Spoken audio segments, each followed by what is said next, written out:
Ja, hi Leute. Und zwar geht es bei mir heute darum, dass mein Tageskilometerzähler nicht mehr dreht am W124.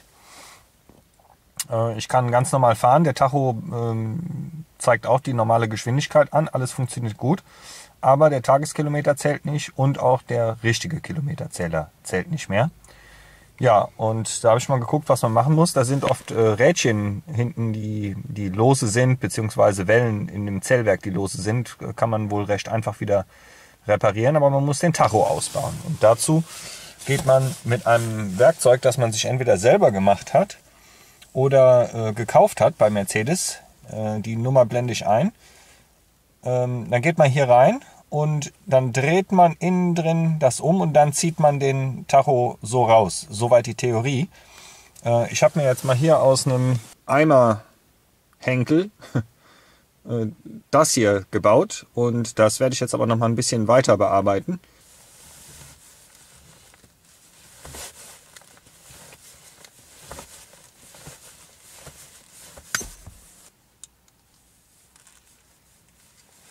So, probiere ich den mal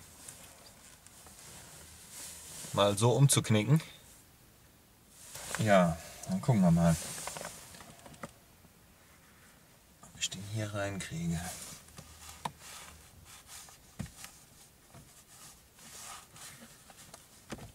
Ach ja, das ist ja cool.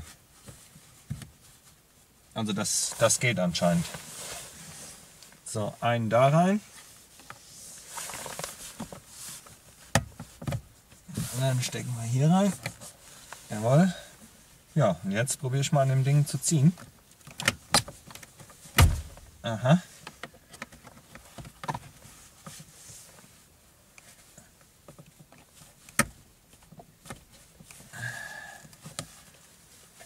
Ja, super wäre, wenn hier so eine Schlaufe dran wäre. Das ist besser. Nehmen wir uns jetzt nochmal hier.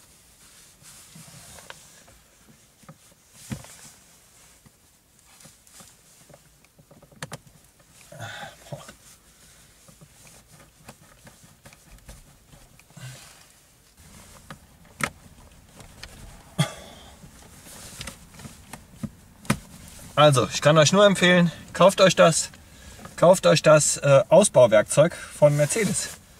Das kann man echt nur empfehlen in dem Zusammenhang. Und ich mache jetzt noch was anderes. So, ich habe jetzt in einen Holzstab ein Loch gebohrt. Keine Ahnung, wie groß das ist. So groß, dass ich das hier durchkriege.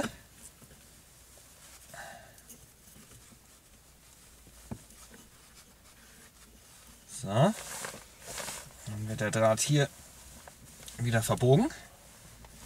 Und jetzt habe ich natürlich hier viel größere Power, um da dran zu ziehen.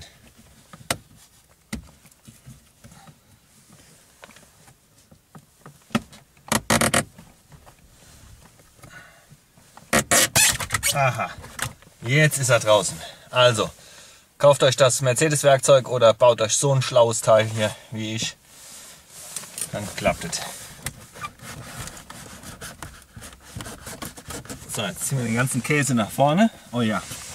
Ich glaube, dadurch, dass ich eine Automatik habe, geht der leichter nach vorne als bei einem Schalter, wegen der Tachowelle. Ich glaube das zumindest. So, jetzt kann man so hinter den Tacho gucken. Und jetzt kann man da hinten das Gerändelte von der Tachowelle spüren. Ja, und kann die auch ganz leicht abschrauben. Das ist schon mal gut. Die wahrscheinlich so ein bisschen nach hinten rausziehen. Hoffe ich zumindest.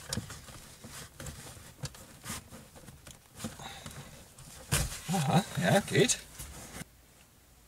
Ja, und jetzt sind hier noch jede Menge Elektroanschlüsse. Also das hier ist Birnchen 1, 2, 3, 4. 4 nehme ich jetzt mal raus. Ist auch beschriftet hier. Dann kommt Birnchen 5. Und dann müsste demzufolge das hier Birnchen 6 sein. Dann haben wir hier wahrscheinlich eine Masse. Knipsen wir mal ab. Hier ist ein Unterdruckschlauch. Den machen wir jetzt direkt mal ab, bevor er hier noch Schaden nimmt. Die Stecker kannst du einfach alle nach hinten abziehen. Aber die hängen bei mir so fest, Aha. So, da ist er.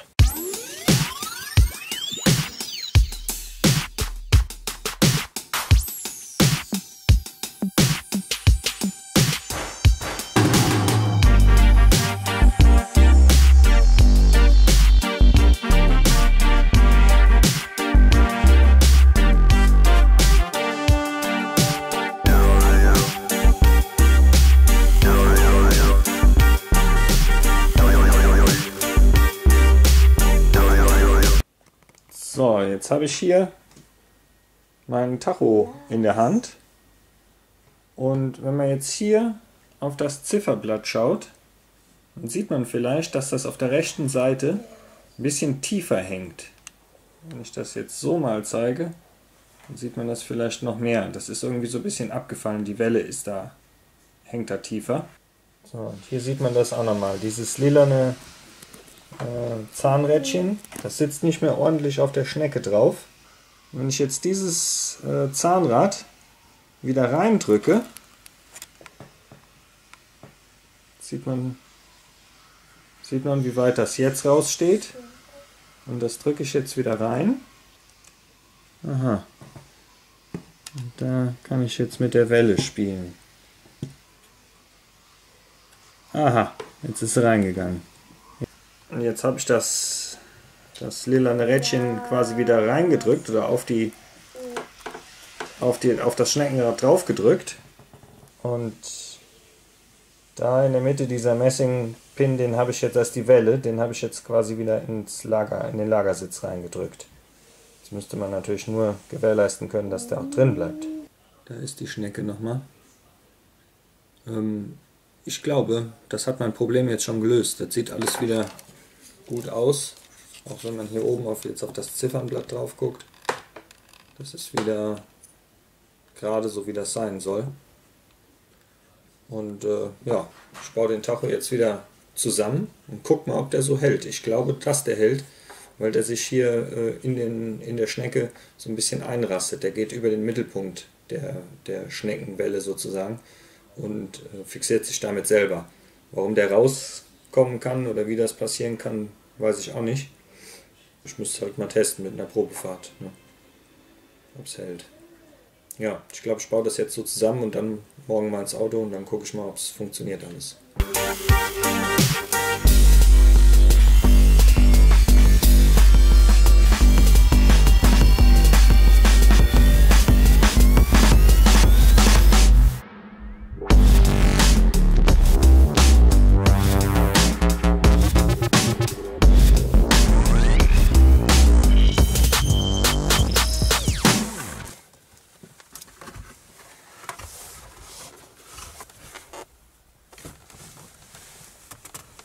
So, ja, hier ist dieser, ich sag mal, 16-fach Wundstecker.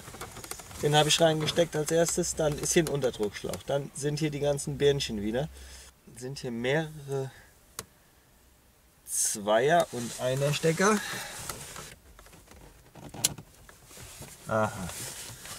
So, jetzt habe ich alle Kabelverbindungen drin. Jetzt brauche ich nur noch die Tachowelle wieder dran schrauben. Jo.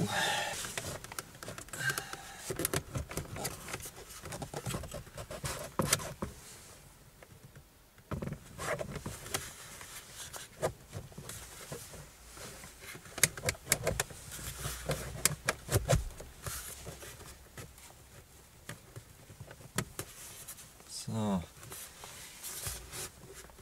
Ich sag mal, das ist jetzt so weit, dass ich mal wenigstens mit dem Schlüssel gucken kann, ob sich was tut. Ich hoffe, hier raucht jetzt nichts ab. Sieht soweit alles ganz gut aus. Ah, sehr schön. Ich fahre jetzt gerade ein paar Meter.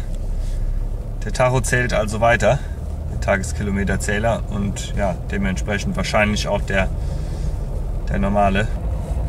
Ja, so einfach kann man das reparieren. Jetzt will ich einfach mal gucken, wie lange das hält. Das werde ich jetzt mal ein bisschen austesten. Ja, und dann, wenn es funktioniert, freue ich mich. Wunderbar.